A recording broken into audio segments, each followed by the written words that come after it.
बीते 2 सालों से हम लगातार आपको नक्सल संगठन को होने वाले जो आघात है उसकी तस्वीरें दिखा रहे हैं, लेकिन आज की तस्वीर जो है वो काफ़ी महत्वपूर्ण है।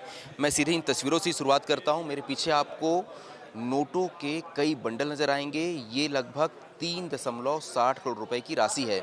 ये राशि नक्सलियों के पास से एक मुश्त बरामद की गई है। नक्सलियों के एक डंप से ये राशि बरामद की गई है। नक्सलियों का डंप जो है, अगर उसकी आपने कई बार तस्वीरें देखी होगी, तो नक्सली ज़मीन के अंदर ड्रम में इस तरह से बड़ी राशि जो है वो गाड़ कर रखते हैं, तो उससे ये राशि बरामद हुई है। लेकिन एक और चौंकाने वाली तस्वीर है कि नक्सलियों के पास से 1 किलो सोना भी बरामद हुआ है, और ये पहली बार है जब नक्सलियों के पास से सोना बरामद हुआ है। इसका बाजार मूल्य लगभग 1.60 करोड़ रुपए है।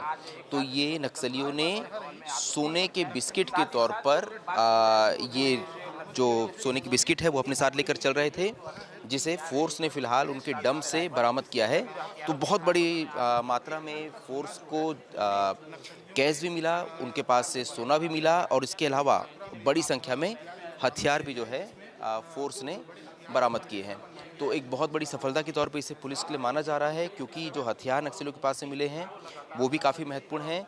ये वो हथियार जिनके दम पर नक्सली एक वक्त में सत्ता हासिल करने की बात कहते थे और बस्तर जैसे इलाकों में अपनी पैरेलल सरकार चलाते थे।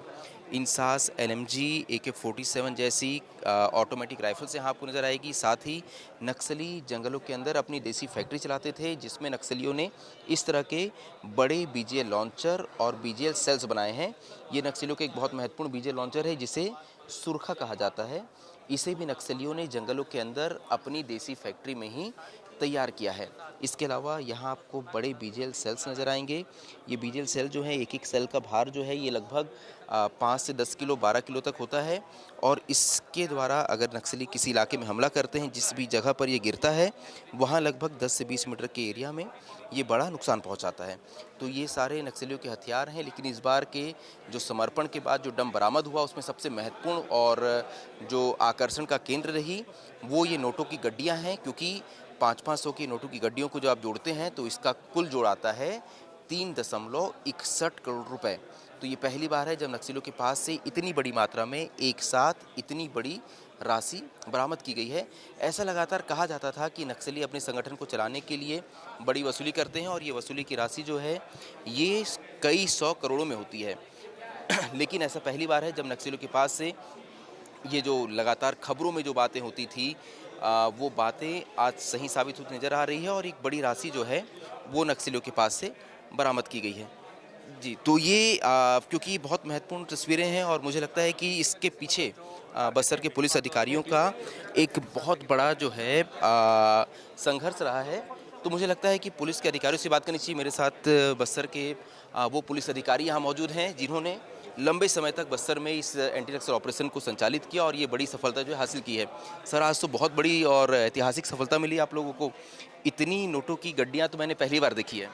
नहीं, जाहिर सी बात है, विगत 2 वर्षों में जिस प्रकार से ऑपरेशन किया गया है, जिसमें जॉइंट एफर्ट्स सभी जिले मिलकर और सभी forces DRG, CAPF, STF, CF, तो उसी का नतीजा है कि आज 108 माओवादी 101 हथियार के साथ, और जो आप डंप का जकीरा देख रहे हैं तो उसमें विभिन्न प्रकार के ऑटोमेटिक वेपन्स हैं, 3.6 CR कैश, 1 किलो गोल्ड है तो रिकवर हुआ है। और ये कहीं ना कहीं ये दिखाता है कि जो माओवादी हैं वो अपनी माओवादी विचारधारा को छोड़कर मुख्य धारा से जुड़ रहे हैं, उस पर भरोसा दिखा रहे हैं। सोना पहली बार मिला नक्सलियों के पास से, खास तौर पे 1 किलो सोना। अब तो सोना महंगा ही बहुत हो गया है। हाँ, देखिए, कैश और ये जितने भी उनके ऑर्गेनाइजेशन है, अपने आप को सस्टेन करने के लिए वो लोग वसूली, एक्सटॉर्शन और अन्य प्रकार से जो वसूली करते थे उसी के तहत कैश भी रखते थे। और फिर क्योंकि सोना एक ऐसी चीज़ है कि बहुत बड़े कैश को आप कम में कन्वर्ट कर ले तो उसका वॉल्यूम कम हो जाता है, तो उसके तहत भी रखते थे कि बाद में कभी इसको खर्च कर पाएंगे या उनका मूवमेंट कराना हो। क्योंकि ये दिखता है कि किसी न किसी बड़े सीनियर कार्डर का एक डंप रहा होगा कि बाद में इसको यूज़ होगा या माओवादी संगठन के लिए। तो एक बहुत बड़ी सफलता मैं मानता हूँ कि हमें इतना बड़ा डंप रिकवर हुआ। तो इस तरह के और भी डंप हो सकते हैं भी जंगलों के अंदर, क्योंकि अब तो आप लोग उनके कोर इलाकों में पहुंच रहे हैं जहां पहली बार फोर्स जा रही है, तो इस तरह के और डंप भविष्य में हम देख सकते हैं। देखिए, ये एक सतत प्रोसेस है। कोई भी माओवादी सरेंडर करता है तो उसमें इंट्रोगेशन करते हैं, लगातार ऑपरेशन होता है और उसमें लगातार हम लोगों को कोशिश रहता है कि जो इतने हथियार गए हैं या जितना डंप है, कॉर्डेक्स वायर है, एक्सप्लोजिव्स हैं, इंक्लूडिंग कैश एंड गोल्ड, तो वो हमारी कोशिश पूरी रहती है कि इसमें जितना भी जा चुका है उनको हम लोग रिकवर करें और उसको विधिवत आगे कार्रवाई करें। तो सर दंतेवाड़ा एसपी के तौर पर आपको क्या लगता है कि अब आपके ज़िले से लगभग नक्सल संगठन जो है खत्म हो चुका है?